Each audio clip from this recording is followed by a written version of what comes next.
Jorky. Oh.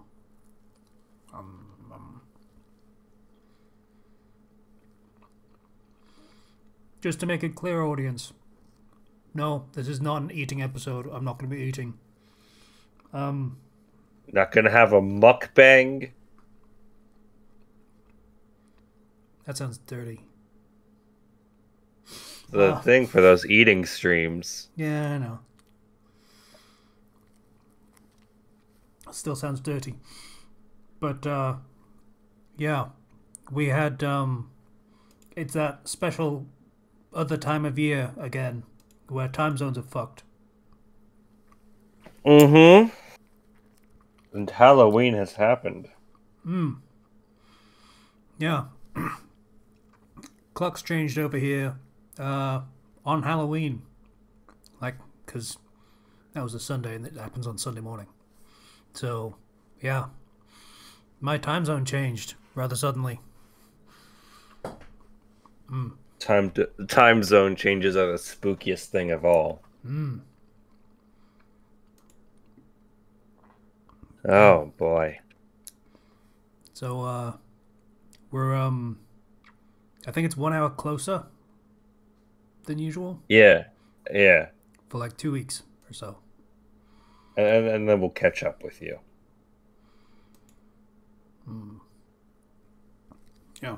You're really enjoying that Jorky, aren't you? It's very rough and chewy, and I probably wouldn't have actually started the episode if I remembered, hey, this is actually going to be kind of a thing to eat while I'm in the middle of talking. And with it being a 2-man episode, it's going to be a very chill episode, by the way, everybody, because, only 2 of us. I'm kind of going to have to talk a lot more than I usually do. So, yeah. Whoops.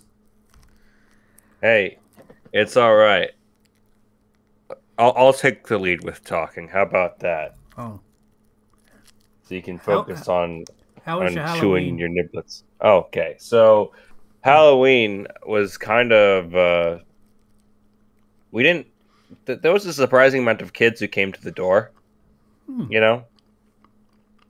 we handed out lots of candy, and still had candy set aside for ourselves. But it was happening at the same time as a football game. Huh. So it was this weird mishmash of my dad and mom creating like a bunch of football treats and football snacks, but then also there's candy, but then also they're screaming about the football game, and then I'm going out and handing out the candy. Yeah. Wasn't like the busiest Halloween we've had, because obviously some parents are a little bit more concerned about COVID. Yeah, not exactly of the moment to go around to strangers' houses and interact with them on a very personal basis. I mean, my everybody in my house is fully vaccinated, so there's that. But I recently, speaking of Halloween weekend, a game came out, and that game is Mario Party Superstars, and that's the one that is a collection of boards from Mario's 1 through 3, like the N64 games. Yeah, it's good. It's good. I sometimes that game is very good at making the salt flow. I assume since all is it All Stars, Mario Party All Stars, Superstars, Superstars. Yeah, Superstars. It plays kind of different from the old ones. Do they? I assume they've adjusted all of how the boards work so they fit the new balance, I guess. I believe they have like unified rules, like there's always going to be a boo on every board, and there's always going to be a bank. Relatively minor stuff, but honestly, like it plays like old-fashioned Mario Party, and they have a collection of mini games from not just those Mario Parties, but from every game throughout the series. Isn't this the So Mario Party that has like the friends system, or is that a different no, one? no, that's Super Mario Party. Oh, okay. That's the this one is though it doesn't have any allies or any of the weirdo concepts in Super Mario Party. It is just Mario Party Superstars here. If you want to play some old fashioned Mario Party with some BS items like the chain Oh, chomp call that can move the star. so I And thought this was just like a DLC for Super Mario Party, and they were just no, adding no, these no. old boards. There's a standalone thing. This is a standalone thing. Okay. Different boards, different characters that you can use, different modes. Um, the entire basis of the rules are different because, like in Super Mario Party, they reduced the number of coins you need to get a star to like 10 coins. Whereas we're back to the old 20. Then there's the shops, and you can buy again the chain chomp call, or you can get yourself a skeleton key. Um, they did make one change, which is mushrooms no longer give you a double dice block. Instead, there's a separate thing called the double dice block and the triple dice block. A mushroom instead will just give you a flat +5 to your roll. Hmm. So it's a way to, just take the average and on like a second dice block rather than, Is rely on RNG. that better? That doesn't sound better to me. The double dice block will always have the potential to be better, Yeah, but also, not like mechanically, but like fun wise. I would have preferred like a lot of the fun of Mario Party is how it can just randomly decide to completely fuck you. yeah, no, that's still in here. Yeah, but it feels like it's less of it's like, hey, this power up means you absolutely can't get like double ones anymore. Yeah, Yeah, so that I don't know. That might be at, a me at the thing, but mm, it's also a salt mitigator, I guess, and that like if you absolutely need to, you can use it. But also, then people have things that are salt enhancers, like the chain chomp call. The chain chomp call is a whistle you blow to summon chain chomps to move the star. that was in the old ones, wasn't it? Yes, and you can get them quite a bit, and you can end up in situations in which nobody wants anybody else to get the star, and they just keep moving it. Yeah, makes sense to me. There's some fun stuff. I am very much looking forward to playing it more. I only played like one full game with it so far. Uh, I played like a half game on a different map, and then I went to Spaceland, and I got my teeth kicked in on that map. Um, I just there's one issue with playing online, and that is if you're playing online and one of you doesn't have a very good internet connection, don't set the CPU to hard because the CPU doesn't have lag. Yeah. Yeah. Like naturally, the best situation is to have a full team of four, but if you have three people and one CPU, just set the CPU on normal Mm. because it can get pretty BS. The lag wasn't terrible, but there was one person in that group that I was playing with who consistently has bad internet on online games, And it's and still I Nintendo think Online regardless. So I think that his connection contributed to some of that assault. I don't want to say, I don't want to make him feel bad, but I'm like, this has been a thing across multiple games, and I'm very certain it's not my internet because my internet is usually pretty smooth. Um, so yeah, what you can do? mm. Uh, so that game's fun. it's nice to have a classic Mario Party I can play with friends. Also, I did start playing. So a while ago, I ordered. They had like a limited run physical edition for Doki Doki Literature Club, Wasn't that game and free when it came out? Yeah, but they had like a limited run like console for the Switch thing that has like a bunch of other bonuses and like little things thrown in. It wasn't even that much money. Like this has I think extra side stories and other content that's been added in, plus physical merch that came in the box. Yeah, sure, why not? That So yeah, why not? game kind of blew up as free games have the capacity to do, because they're free Yeah, and and anyone can try it. yeah, and I enjoyed the experience, and I wanted to contribute. I guess I wanted to uh, motivate the developer. I guess, and so I've been playing that, and it's a perfect game for the spooky season, even though it's just a bit past Halloween now. Other than that, I ran into some trouble with my car recently. So my car, I was driving home from work and the car was overheating. I got a warning sign that says engine overheating. Okay.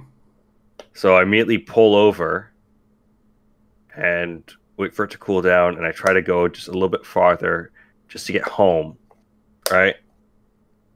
And so yesterday we finally got my car into the shop to take a look at it, and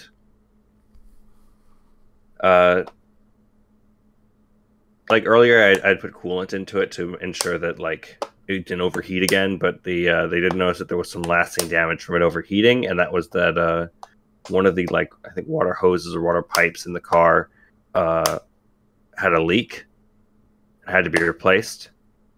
And they had to change the thermometer in the car as well. So yeah, that cost like $1,000. Ah, that's a lot. Yeah, it was like it was gonna be like $1,099, but the guy up front was very nice. He gave me a $30 discount to make it $1,069.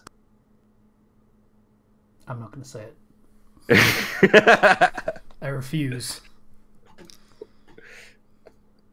But it was, yeah, that kind of was a nice sucker punch in the gut. Like, I was not expecting to pay that much when I brought my car in just for them to check it out and give it an oil change. But hey, my car's fixed now. I hope that doesn't happen again. Yay. Yay, I'm gonna go work and teach and get that money back. ASAP. One of my friends started substitute teaching the other day for the first time. And you want to know what he chose to start substitute teaching first? Oh.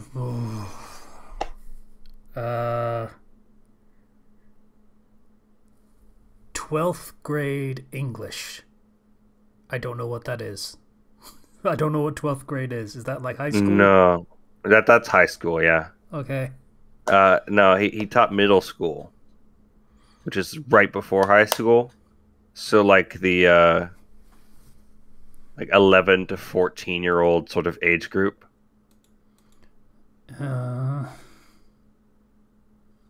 And right quote him, around the age where they're kind of sociopaths because they haven't learned how to not be sociopaths yet. Yeah, as he said, those kids kicked my ass. And I'm like, oh no. because when you walk into a classroom as a substitute teacher, the thing that you have to understand is how a kid sees a substitute teacher. A target. A free pass to do whatever you want. That too, but also a target. Like, yes, yeah. I remember many an occasion when we got substitute teachers and how excited certain kids were about that, because free pass, yes, to fuck with them as much as they wanted. Mm-hmm. I am certain it was the goal of some of them to make that teacher cry. Now, I have like 2 years of experience substitute teaching under my belt at this point. Yay! And that has enabled me to build up certain skills and things that can help me get through the day and can help keep the class in order and help keep things running. Like, it'll still be loud at points, and it'll still be like, kids will still be a bit talkative sometimes, but we're going to get the work done, you know? Mm.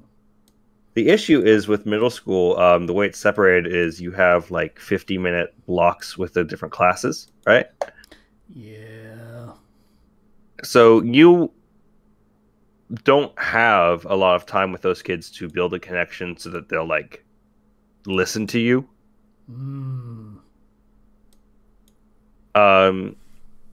And as soon as you do, like, those kids are being shuffled out. And my friend had, the only thing he had to teach was like 15 minutes. Like they had a lesson they had to do online, and that took some of them like 15 minutes to do.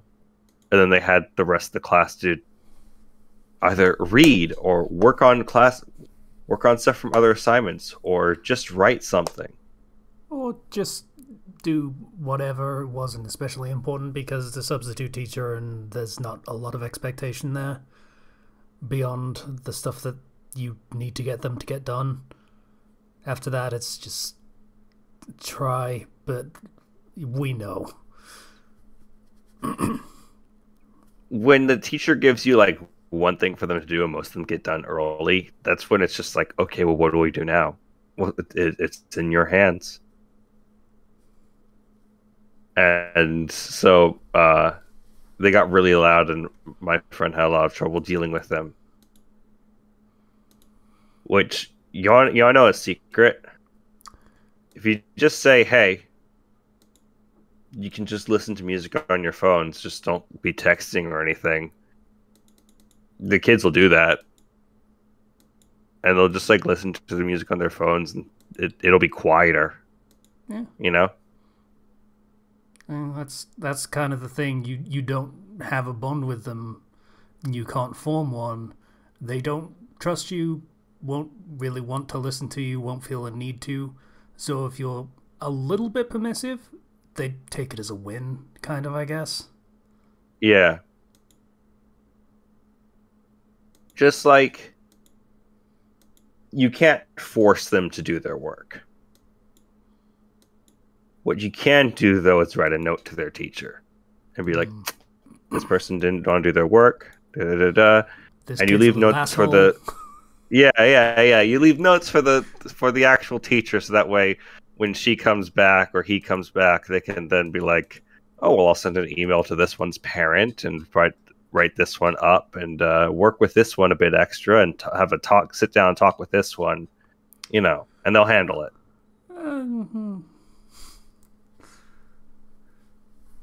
But like, there comes a point where it's just like, this is out of my hands. I can't do anything about this. Yeah. I don't know what the teacher will do with that information, but it's not my problem. Yep. It's a very different experience from like substitute teaching in elementary school, because you have those kids for the full day. Yeah.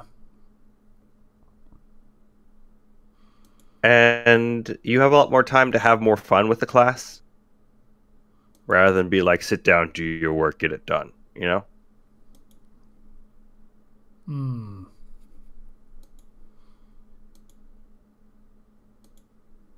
But I feel like it's very hard for somebody who's first time substitute teaching to be fun, if that makes sense. Yeah, no, that's not something I would expect from. Uh, in fairness, my understanding of working with kids just in general is it's not going to be fun. It's just going to be a bad time. It can be fun though. You just gotta have the right, mentality and the right skills. Hmm. Um, You are if you very go with impressive for having those skills, or at least I have to assume, based on what you're telling me, that you have those skills. literally when I go around the schools that I substitute for, all the kids are always excited to see me, and they're always like calling my name out or coming by and like greeting me or giving me a fist bump or stuff like that. Like I'm very well liked, and that's because I'm able to make the lessons fun and be entertaining as a teacher, and they appreciate that I'm somebody who is working with them and I'm working for them to help them, and I'm not just like sit down, shut up, no fun allowed, because there are teachers like that. No kidding. But it's always been my personal mentality that if you're gonna teach kids, it's okay for them to be kids,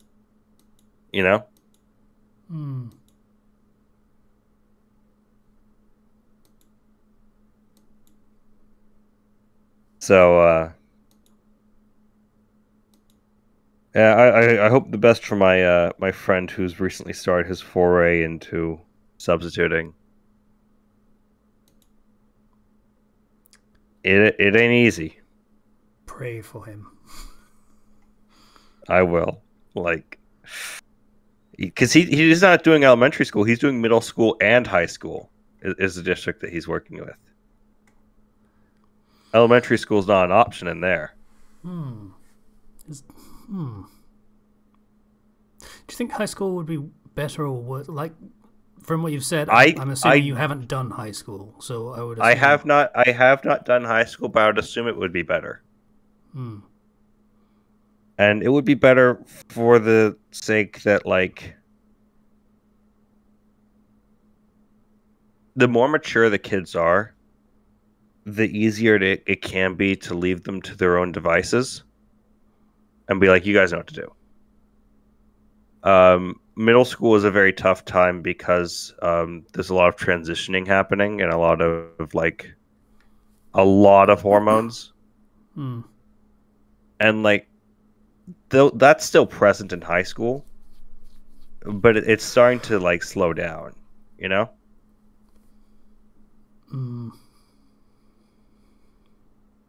It's sort of they can handle their own shit, and they are, most of them at least, somewhat aware that, hey, this is the part of school that kind of counts, so maybe give more of a shit.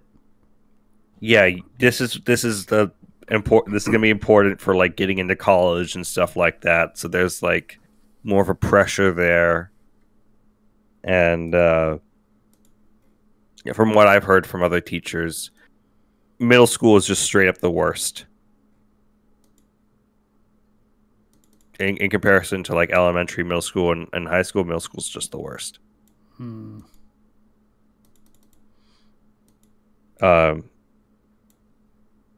It's easy to teach in the sense that you don't actually have to do much, just keep them calm and have them do the lesson.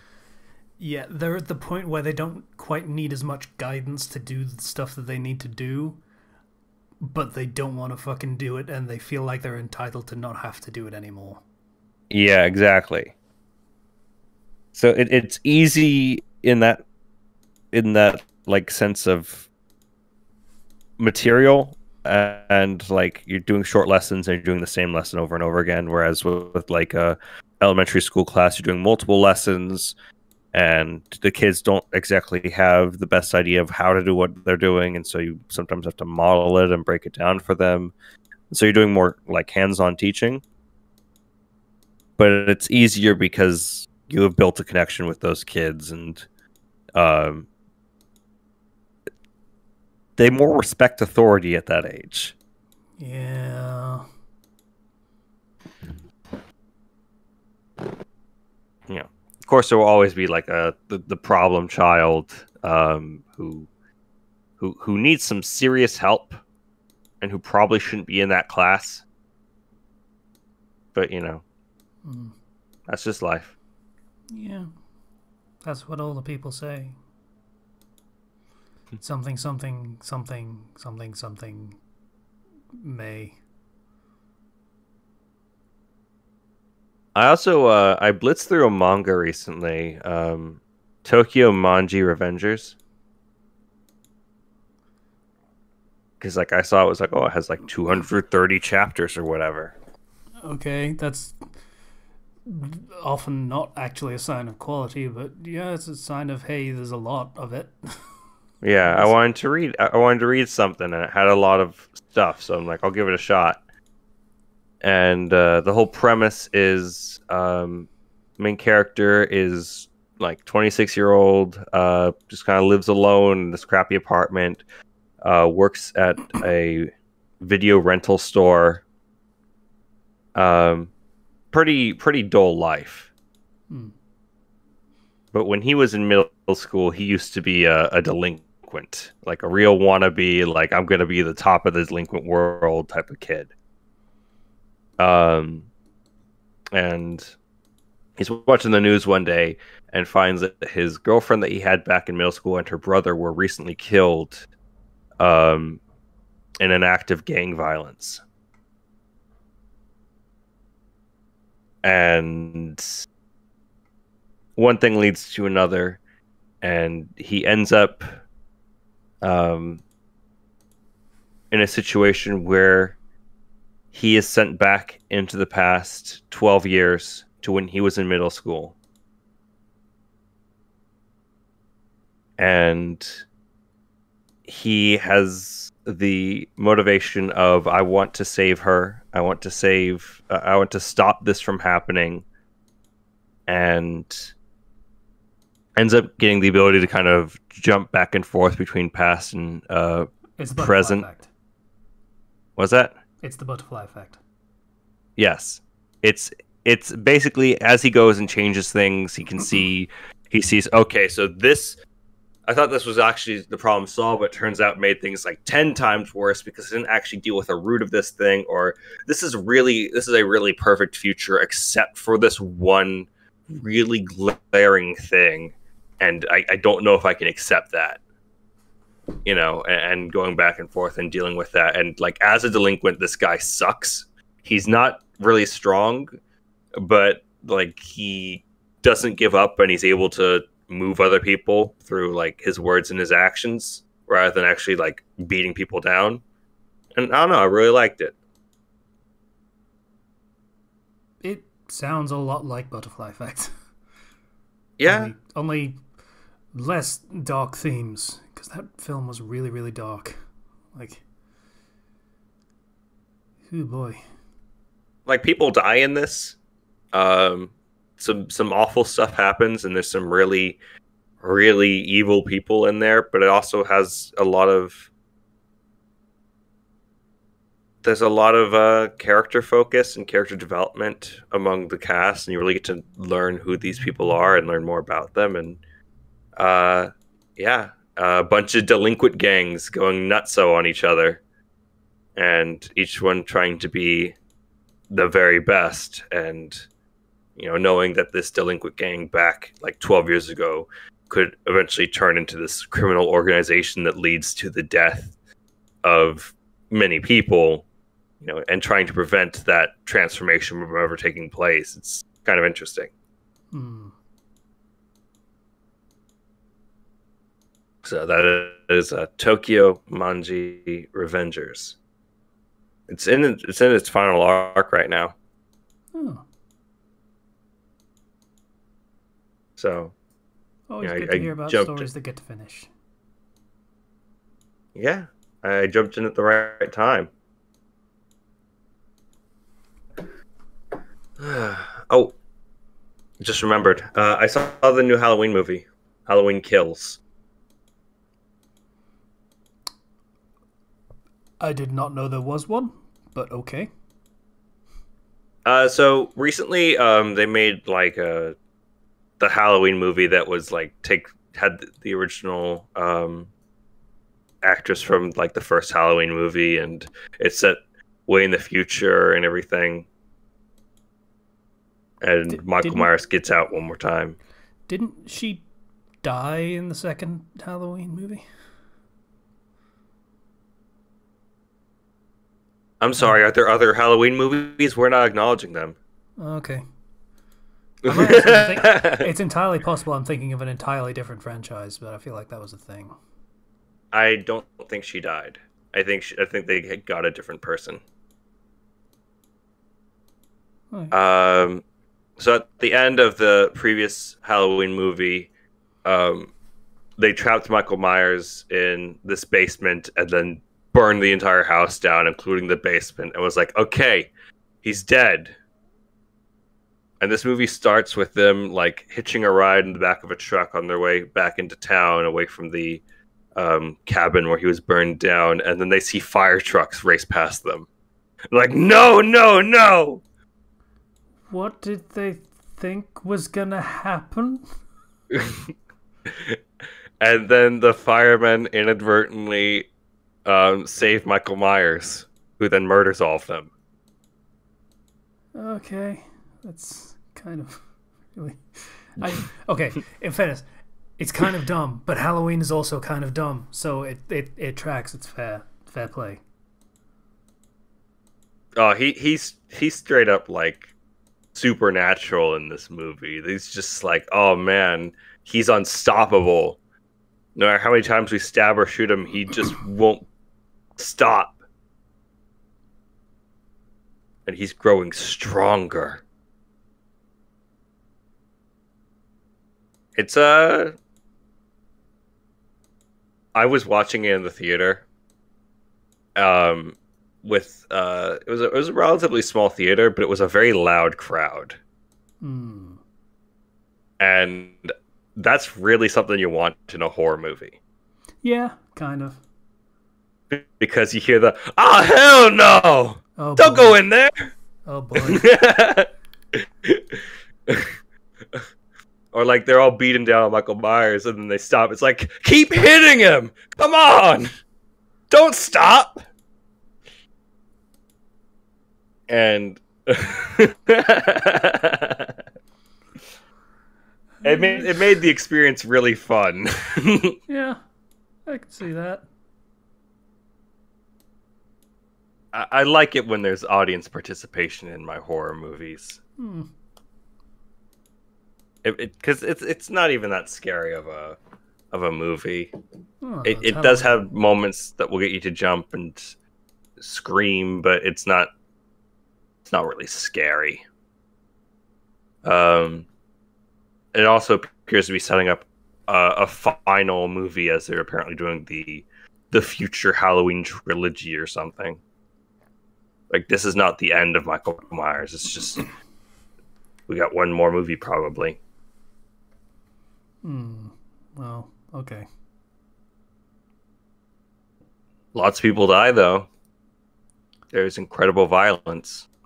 I mean, I remember the last third Halloween movie, and that was something. I don't know whether you're familiar with Halloween 3 and what that I am not. Was. It had absolutely fuck all to do with Michael Myers.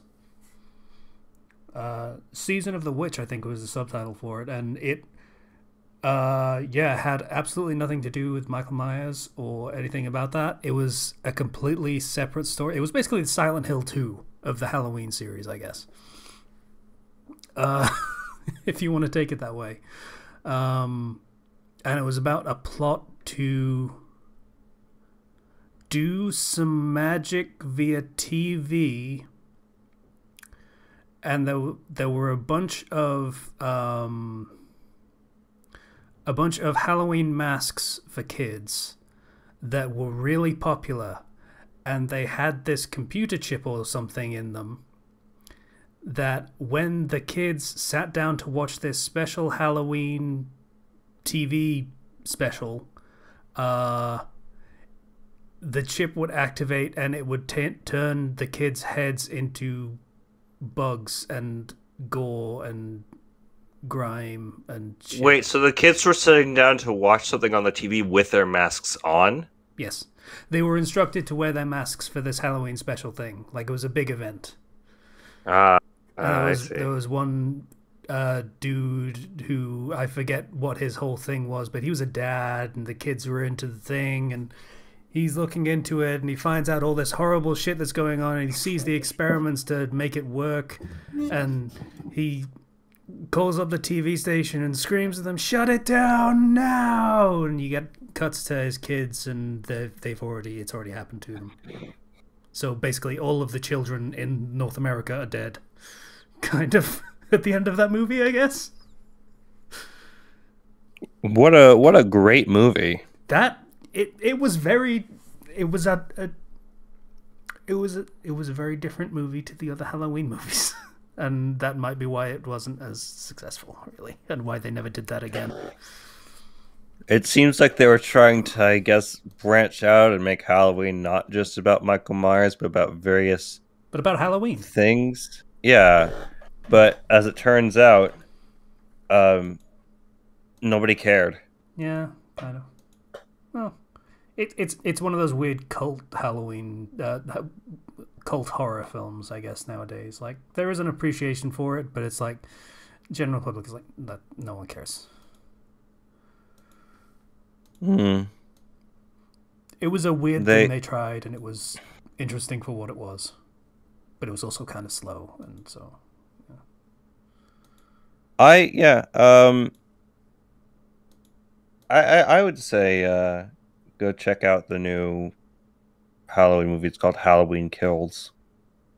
There's a lot of death in it. Season of the Witch.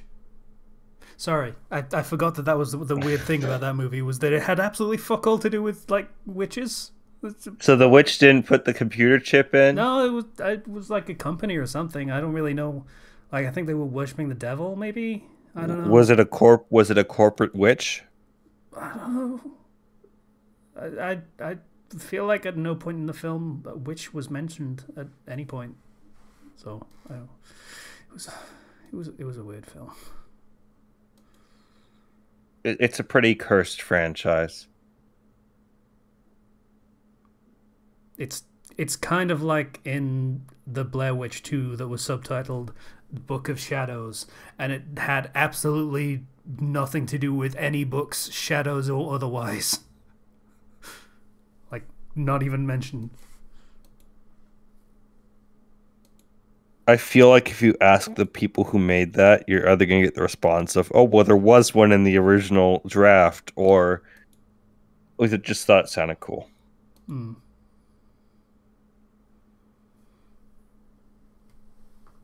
Well, I mean, aside from that, it was a pretty standard Halloween week, you know? Taught some kids some stuff. I taught PE for elementary school on last Friday. And that involved me basically just having them run 3 laps, and then they could just play, and I brought out these soft foam balls to play with. Sure, why not? Yeah, I had music playing and soft foam balls. It was the most bare bones lesson plan I've ever gotten. As plans go for just kids being active, it's not actually that bad. Like, it wasn't one of those lessons where you had to teach them how to play a sport, so it doesn't really matter what they were doing as long as they were active and moving about and getting exercise. Yeah, it's just do 3 laps, then they can just free play and have a do whatever kind of thing.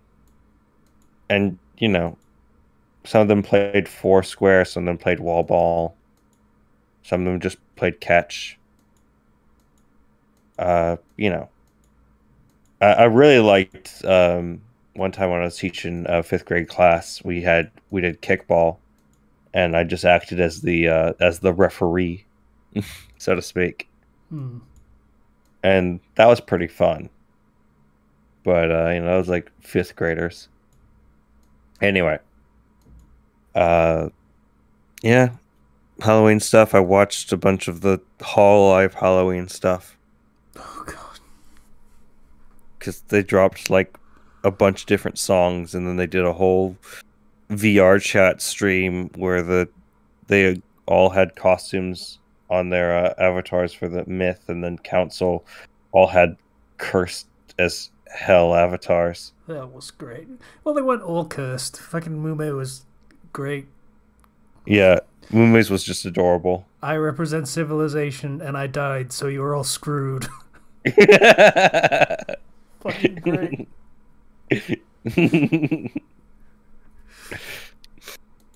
Yeah, no, that was a lot of fun. She falls over and does the death animation, and Crony's speaking like, "Hey, do you need CPR?" Crony's just a giant head with a helicopter. Yeah, it's just a fucking helicopter head. It's great. It was looking at Crony, I felt intimidated. Yeah, of course you do. It's Crony. But yeah, that was basically my week.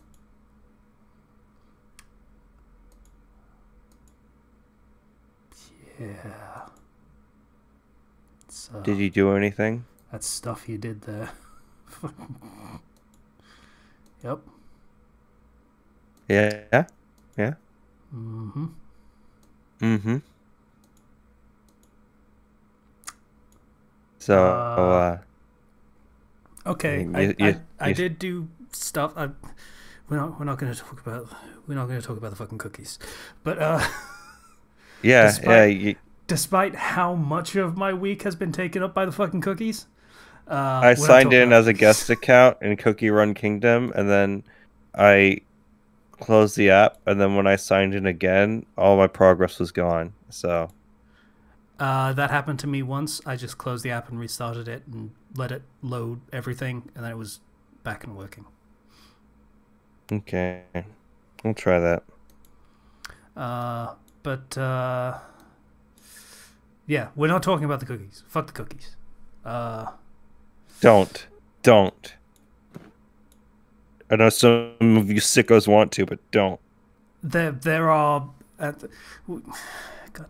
There are, like I say, the only reason I even started looking at this game was because of a video talking about the fandom for this game.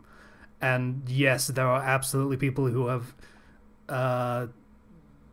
personified the cookies. Anthropomorphized the cookies? I'm not sure what the term would be for making things that are already kind of human-like into actual humans, but yeah, they've done human versions of the cookies, and there is shipping and such, because of course there is. I haven't looked into that because I don't fucking care. Is there cookie porn? Probably. I haven't looked at that. I don't care. I don't want to know. That feels like going down a brony rabbit hole, and I don't want to be part of that. I didn't want to be part of it the first time. I don't want to be part of it this time. I'm not interested. It's like, you can talk about the fucking Fallout pony AU all you want, Slicer, but I don't want to know. What, are you just having sex with the icing? Oh. So, yeah. We're not going to talk about the cookies, though, he says. Did some writing, so that was great, mostly. One of the stories that I have been writing for a long time got to a point that I have really looking forward to writing.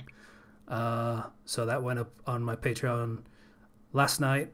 Went up a little late, not because the chapter wasn't done, because I couldn't stop writing it. So I was like, hey, I'm going to keep writing this, and you're going to have a longer chapter out of it, so cool. Cool. Uh, so that was fun to get done. And I wrote another thing which has yet to go out because I like to space things out, and posted a thing from my Patreon from last week because that's how that works. It's like a week of early access as like incentive to, hey, this is my job, please. And yeah, people don't really pay attention to content warnings, I guess.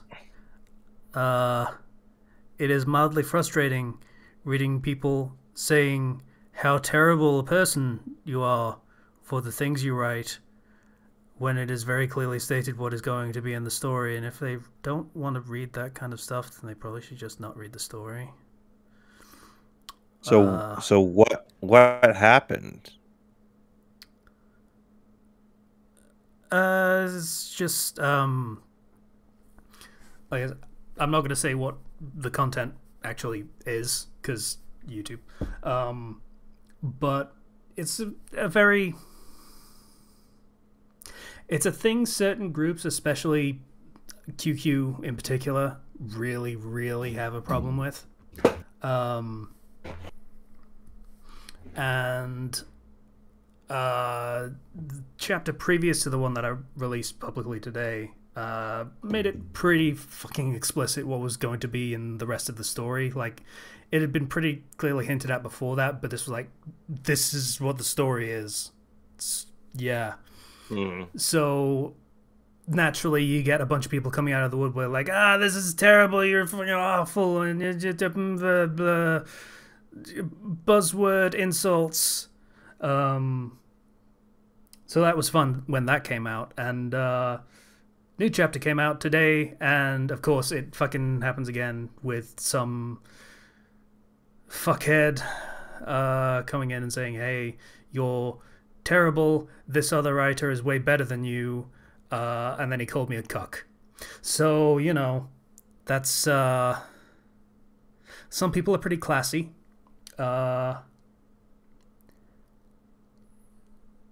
It's the That's sort rough, of buddy. thing, it's the sort of thing, like when he brought out the cuck, that changed the dynamic a little bit, because when you reach for insults like that, I'd stop thinking about what you're actually saying and how you're actually trying to insult me, and more, hang on a second, what kind of person would actually use that word and be serious about it? Are you actually old enough to be on this site where a lot of smut is posted that is age-gated?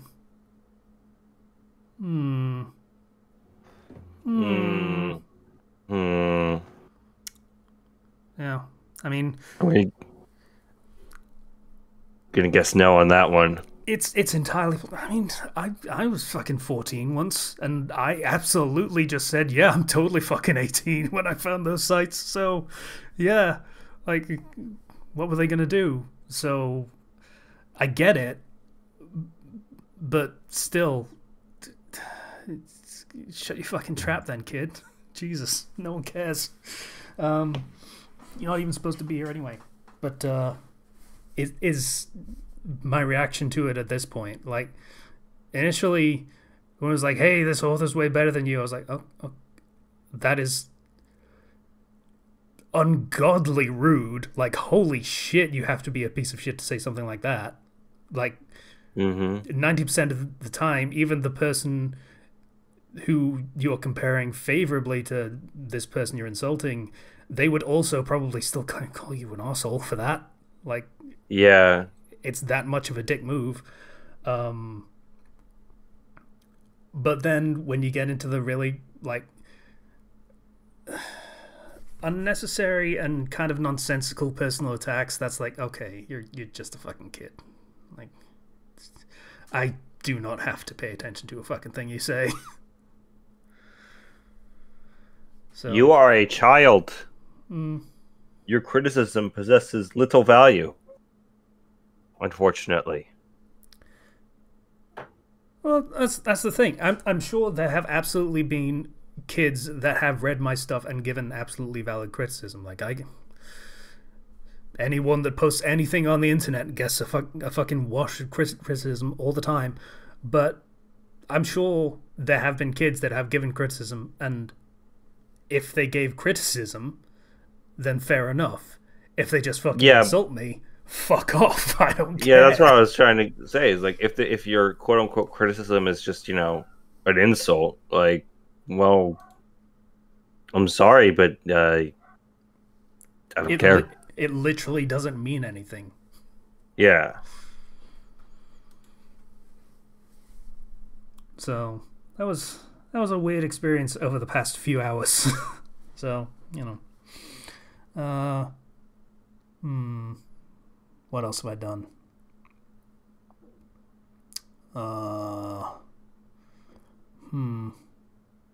I'm very much meaning to get back to playing Genshin, because they've had an event that's been going on for about a week or so that is running out soon. I have not touched that game in, like, since the day that event started. I was like, oh, hey, that event.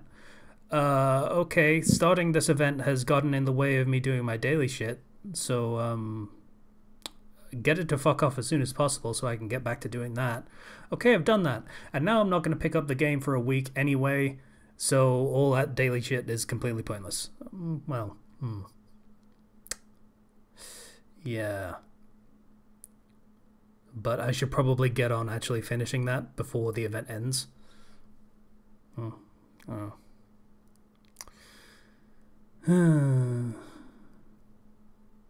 Gacha games, man.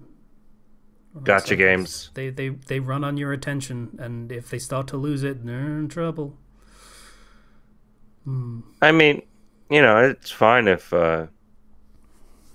you decide not to play a gacha game for like a week. You know,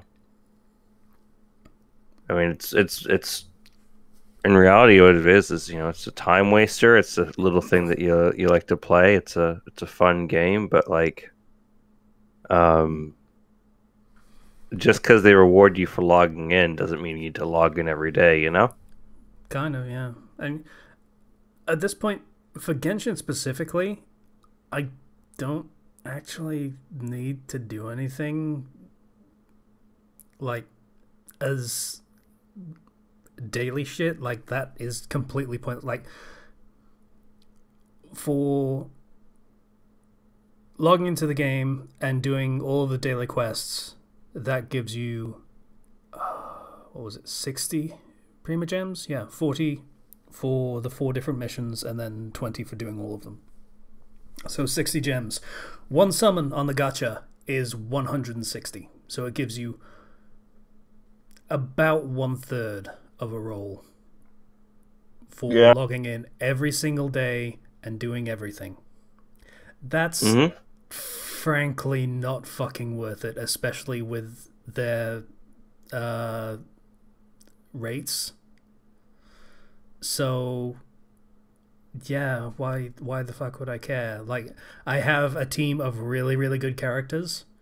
I have backup teams of really, really good characters that I could stand to level, but aside from that, I don't really fucking need any more characters, so I don't need the gacha currency, so I don't need to play it every day anymore. Like, I want to go into it to do the event, because the event has story shit, and that's interesting.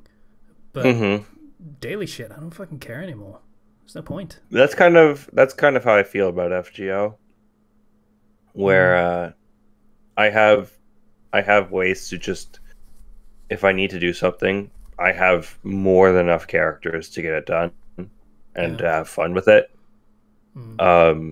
So in terms of like gacha stuff, if I'm gonna roll for anything, it's just gonna be like, oh well, I like that character, but it's not gonna be like, well, I need to whale for them or anything. I mean, the thing is, for FGO, it's like no investment for like daily shit. Yeah, like, for daily crap, it's so easy. Literally just hit the FGO button, wait for it to load up, click the start game button, and you get the daily reward. That's it. That's all it takes. It takes you about 30 seconds. If you want to actually level characters and shit and get stuff done, sure. But it's That takes like 5 minutes. yeah, like if you want to do something really intensive, like I at this point can just set it to go and it'll go and do it in about half an hour, and then I can just close it, Yeah. do something else in the Whereas meantime. Genshin, the thing that I has the thing I always had trouble with Genshin was it always felt like it wanted me to spend a lot of time in it. Yeah, that is a thing. Like it takes a while to start up for one thing, which is kind of annoying. But you know, Hmm. it's a more robust game, I guess. But it takes a while to start up, and then to get anything for the day, you have to do about 20 minutes to half an hour of meaningless filler quests that don't really give you anything valuable except for the 10 gems for doing each of them. Yeah. And they're kind of repetitive to the point where, like, it'll give you three that are just basically clear out this camp of really basic enemies, or uh, clear the path for this balloon to go along the route, and you just smash all the barricades and wait for it to go because the damage the monsters do in the interim is completely fucking nothing.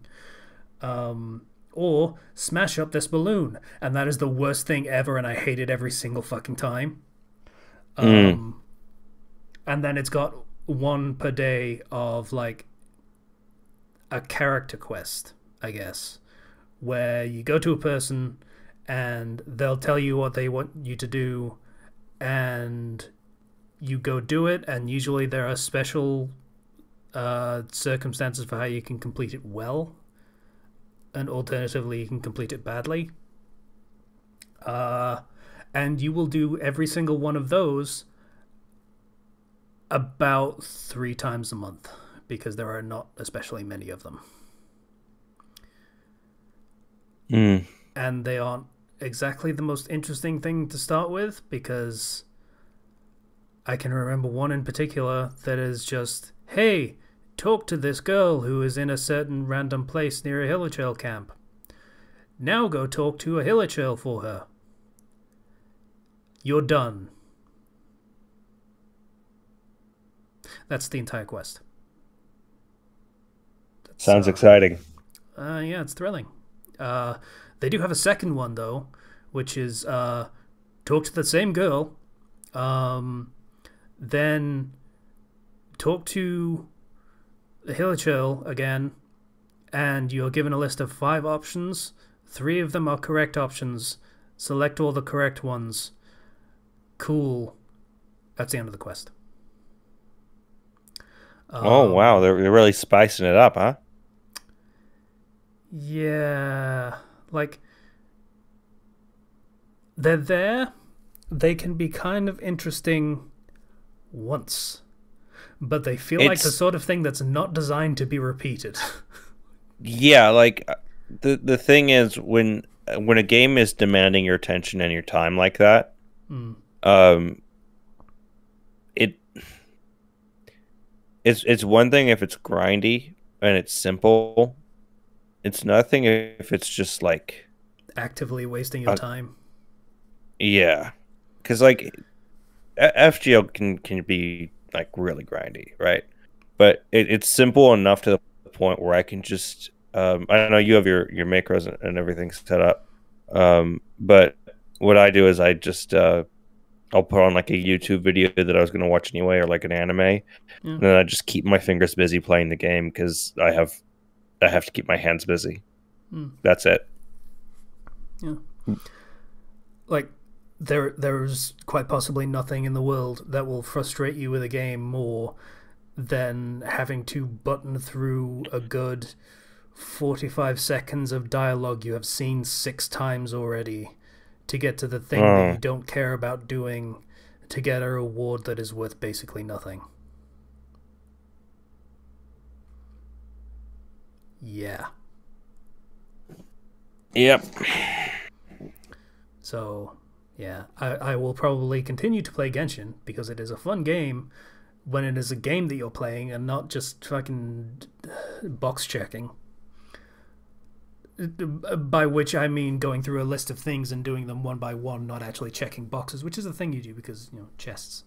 But that was a really, really long reach for a joke. But yes, yeah, like there is a lot of good, worthwhile meat to that game, but they don't really incentivize playing it regularly well enough at all. So. And anyone that has paid attention to the game in the past month or so remembers the fucking anniversary fiasco, which is just, emblematic of the entire problem. The company don't know how to do rewards. They just don't. there was a whole controversy about that. Yeah, how they were what was it? They were going to. They had a contest. That was it. It was going to be like a fan art and cosplay contest, where all of the entrants would be put in a prize drawing, and 10% of them would receive the special monthly purchase thing where you get, I think it's 90 gems a day for logging in. You have to log in, but every day you log in, you get 90 gems. That's crazy. That's almost like that's a little more than half a single pull. Yeah, you can pay, and you can get the same rewards that FGO gives you for free. Isn't that great? Yeah, I know, right? Isn't that? I was gonna say. Jesus. But yeah, actually, it's less because what is it? It might be less. FGO gives you the weekly missions, which is 3 SQ. They give you like, I think they give you one, then they give you one, and then they give you two, and then they give you they give you 4 SQ, plus a summon ticket, plus the food pod and the other daily tickets and for materials and stuff, and embers and stuff. But like, so it probably works out to about the same, but you have to pay for it in Genshin. Yeah, but that was the prize for 10%, and the other 90% got basically fuck all. Like, it was a tiny amount of in-game resources. Yeah, so asking for a bunch of people, a bunch of their players to do their marketing for them, for the chance at, for the random chance at a tiny bit of gacha currency if they continue playing the game every day.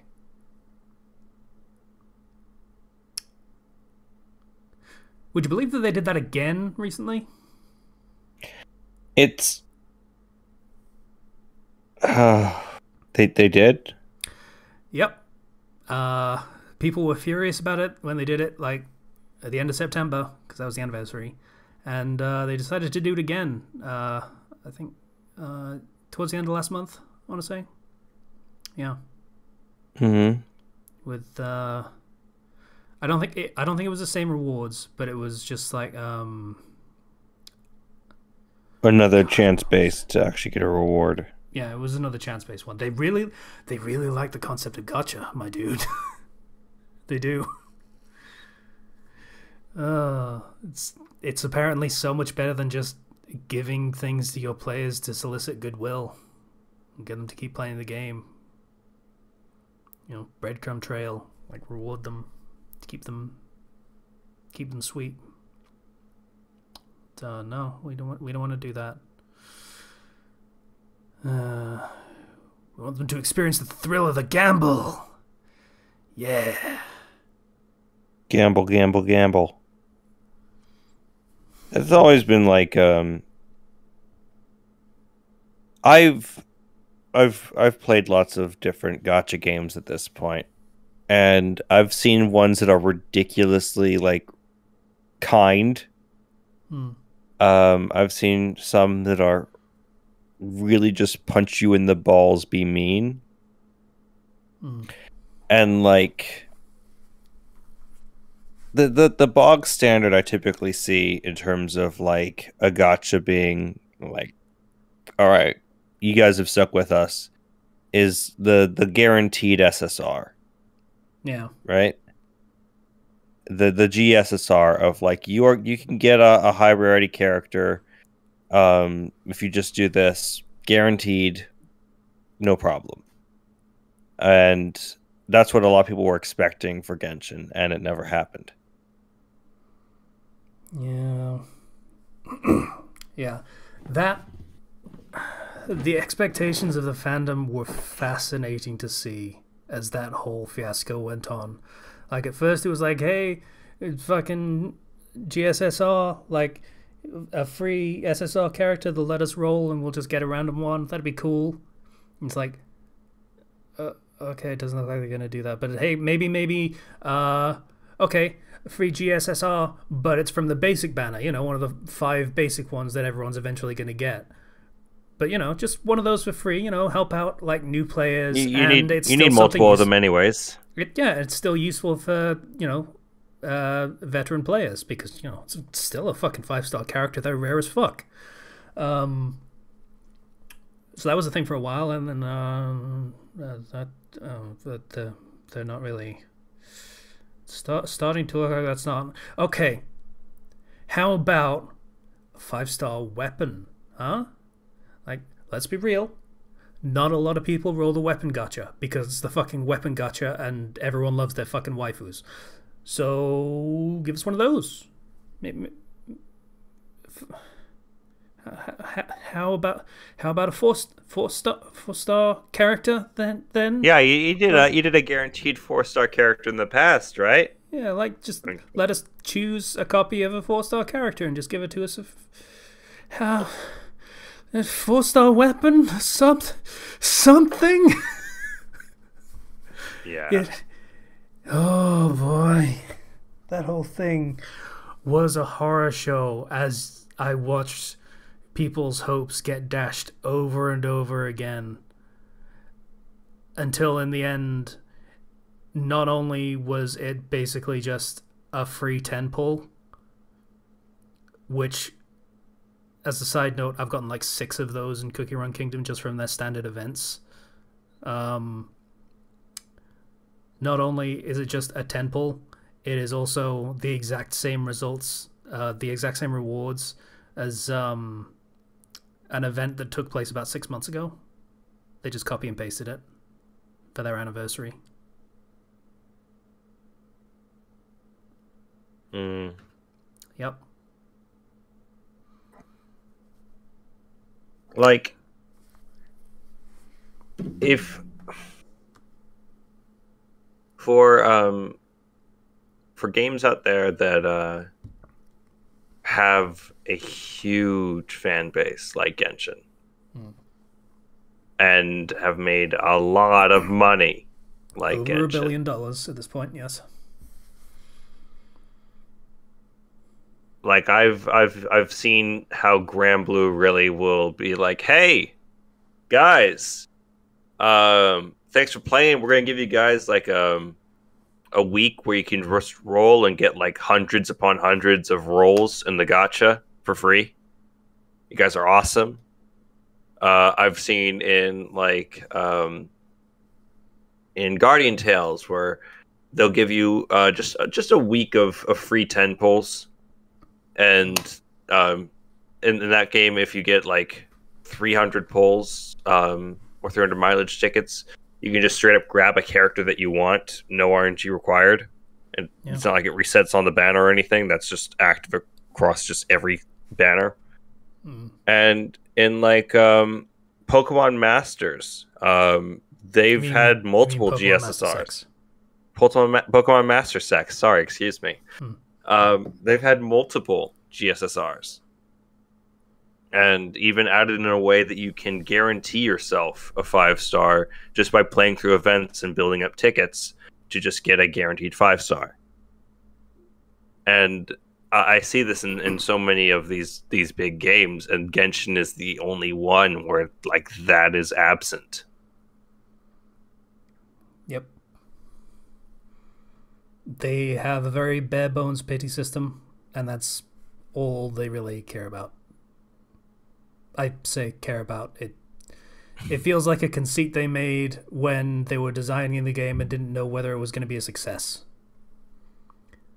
And it's a success. They don't need to do that shit anymore. They don't need to be nice. It's not even an unrealistic expectation. Like, it's one thing if the fans have an unrealistic expectation of the game. But, like, all they're expecting is the bare minimum standard that other games have. Yeah. It's kind of gotten to the point where anytime you read anything from MiHoYo saying thanks for playing, it rings as incredibly disingenuous. Like, fuck you. It almost reads like an insult. Like, thanks for all the money, suckers. I've seen people really go hard on whaling in Genshin. Yeah, I think I might have spent about £150 total. That's not even that bad compared to some things that I've seen. Over the course of a year, yeah, that's not bad. There's absolutely worse. There's people who drop that much and more in a single day. Yeah, like you talks about like 5-star characters and getting to like Constellation 6. Like, there's no practical need to do that at all in the game. Like, you can, with the right characters or even just decent characters, you can just face roll most of the game regardless. But people really want to... It hammers a completionist part of someone's brain, I guess. Like, it's the character that they really like and they want them to be at their best, I guess. So they spend a fuckload of money because that's literally the only way to get a character to C6. There is not enough currency in the game. I would have to math this out, but I don't think there is enough currency in the game to naturally get a single 5-star character, even on a specialized banner, to C6. Because the odds are so stacked against you, because it's like 0.6% of getting a 5-star character. You have to do 90 pulls. So that's... Shit, let me... Okay, so you have to do 90 pulls, and each one is 160 gems. So that is 14,400 gems for one guaranteed copy of a 5-star character. Granted, that is not a guaranteed copy of the 5-star character you want. That is, you can still get spooked. You can still get spooked, and it's a 50-50 chance. So, assuming that you get the 5-star character that you want every single time, you need 7 copies of them. So it's 14,400 times 7 equals 100,800 gems. Can we even talk about how you need 7 in Genshin? Like, in FGO, if you are a Mega Whale, and you don't need a character at NP5 if they're like a SSR. You really don't. But if you want them at NP5, then that okay. You got them at NP5. But 7? Getting 7 of them with no guaranteed GSSR or anything? It's ludicrous. It's asking way too much. Let's do a more realistic estimate, shall we? freaking even FGO and JP, they have multiple SSR tickets. You can just grab the character you want for free. Times 10. Because if it's a 50-50 chance, then you're probably going to get 3 that aren't the one that you want. Because it's guaranteed, then not, then guaranteed, then not. So 144,000 gems. Oh, come on. I cannot confirm, but I believe if you complete all of the content in Mondstadt and Leeway, which was the entirety of the game at launch, you would not get even close. Not even close to that number.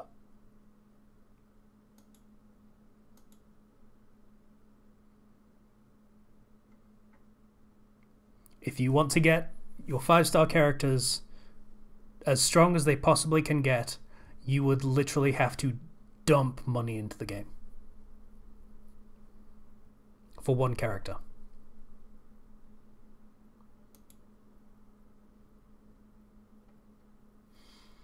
Yeah. There is a reason why Genshin is considered not a particularly generous game. It did not start with the anniversary. Yeah, no, these issues are long running. I've tried on a few occasions to go back to Genshin, right?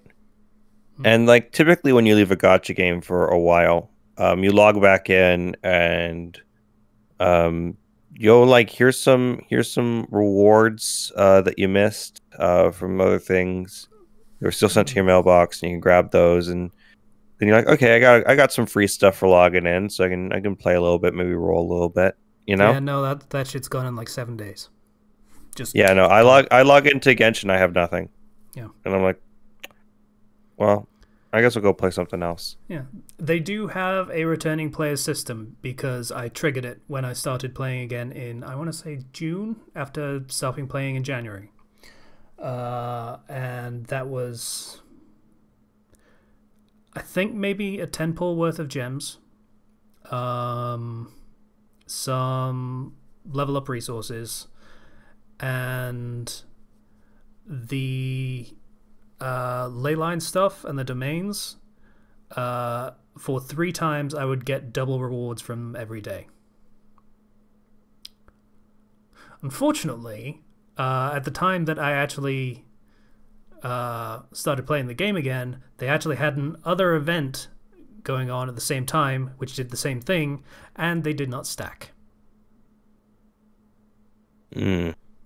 So, yeah, I would do one of the ley lines or domains, and it would give me double rewards, and I would be able to do that 3 times, and that was it. And it would count as both the returning player bonus and also the event, whatever the fuck it was that they were doing at the time. It would just count it off for both of them. So it fucked me out of the reward. Yeah, that sucks. Yeah, it's pretty shitty. So, you know. But, like I say, at this point, it's basically a game that you don't play for the gacha anymore. Like, there's no point. No point at all. There's no point in spending money on it. There's no point in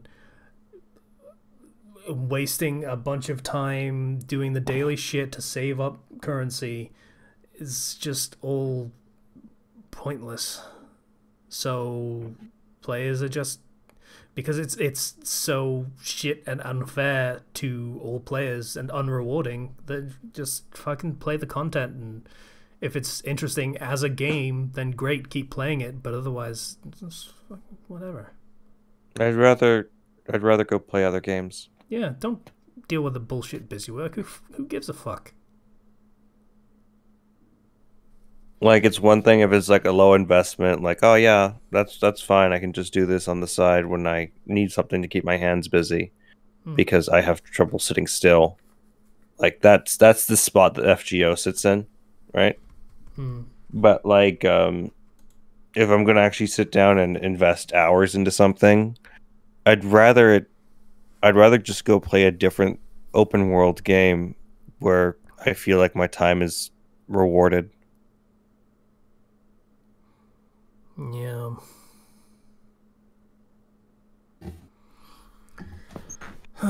Or play play a game with friends, like a Mario Party.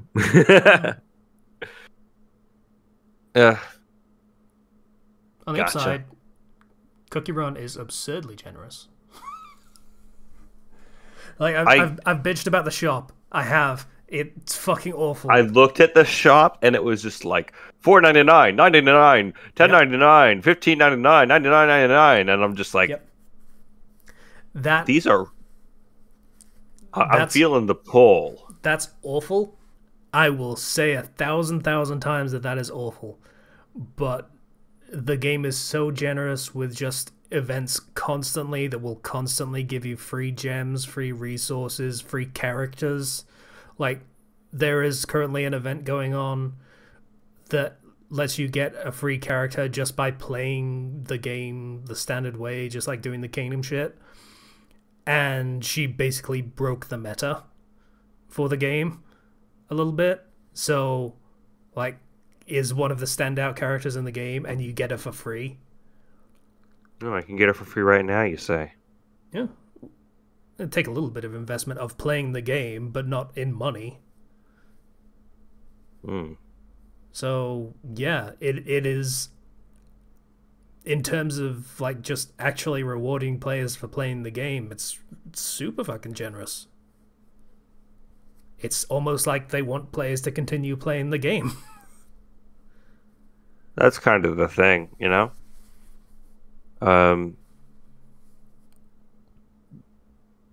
If you are, everybody has a reason to play whatever gacha game they want, right? Yeah. Like the main reason why I was playing the Mega Man was because I wanted to play a Mega Man game, and that's mainly just the gameplay. I play Alchemy Stars because I'm not super invested in the story or anything, but the gameplay of just matching up all the tiles and everything, that's really fun.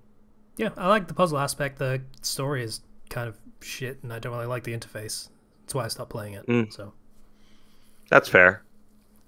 I think the story does get better, but yeah, it's fine. And then like Guardian Tales, that game is, I like the gameplay, but also it's super, super low effort because you can just spend all your stamina and sweep through a node to get resources with the tap of a button, and that takes like 2 seconds.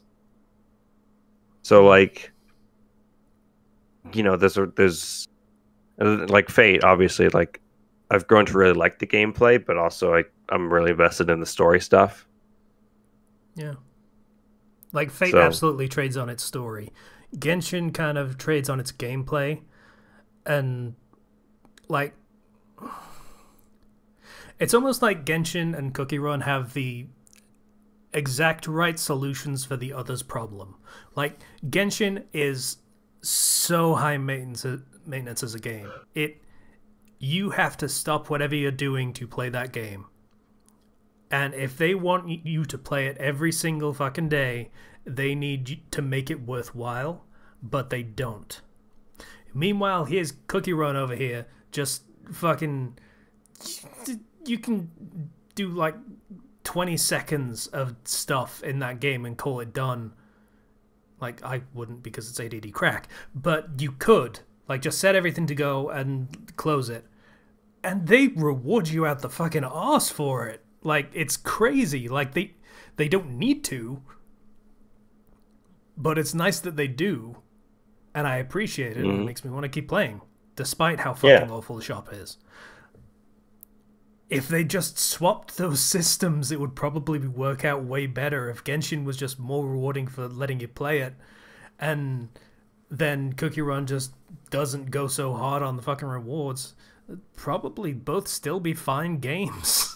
Like, Genshin would be much improved, Cookie Run would be slightly worsened, but, it's fucking... It's weird. I don't know. I guess maybe it's the concept of not wanting to give away something for free when you can sell it instead. It's all about money. It is, but you know, like we've been talking about, it's to keep making money, you need the players to keep playing the game. Yeah, exactly. So, and I just spent like half an hour advocating pretty much don't play the game as much because there's no point. So, Remember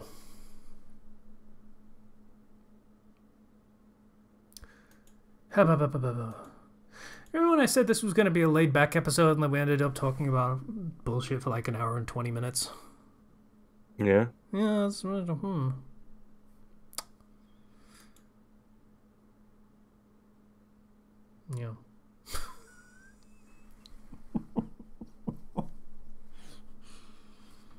Well, I think that's an episode. I guess so. I mean,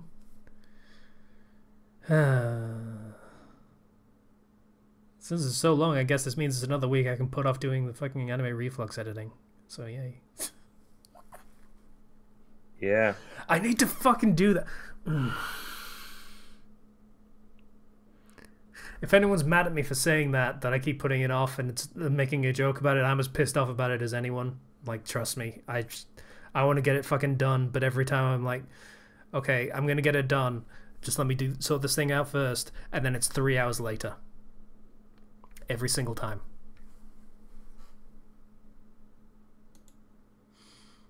So yeah, that stuff's coming eventually. Get my head out of my ass. Other than that,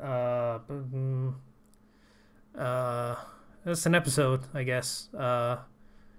Discord link in the description. No, Kenshi isn't there. Patreon link in the description. I feel like I have to add that disclaimer now because we got another person coming in like, hey, is Kenshi here? It's fucking Kenshi. I want to talk to Kenshi. I want to pester him about the fucking fixed theory rights. And I was like, sorry. He's just busy.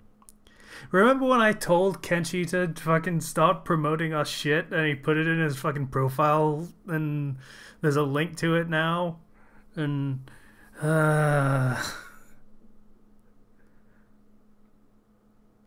good times. Is that my own petard that I'm hoisted by? Oh my. Yeah. So, thank you all for listening. As an aside, what is a petard anyway? I looked this up once. I have to. And you completely forgot because no one cares. Yeah. Yeah. No. So. What the fuck? Why would you ever be hoisted by that? What does that even mean? Yeah. So a typical petard was a conical or rectangular metal device containing 5 to 6 pounds of gunpowder with a slow match for a fuse. And it comes from Hamlet. For 'tis the sport to have the engineer hoist with his own petard, and to shall I go, but will I delve 1 yard below their mines and blow them at the moon. I feel bad that that's a Shakespeare quote, but that's actually one that I don't get at all. The expression has become part of the English idiom and refers to any situation where a plot rebounds upon the plotter. So the engineer is blown up by his own petard. Bye, everybody. Bye.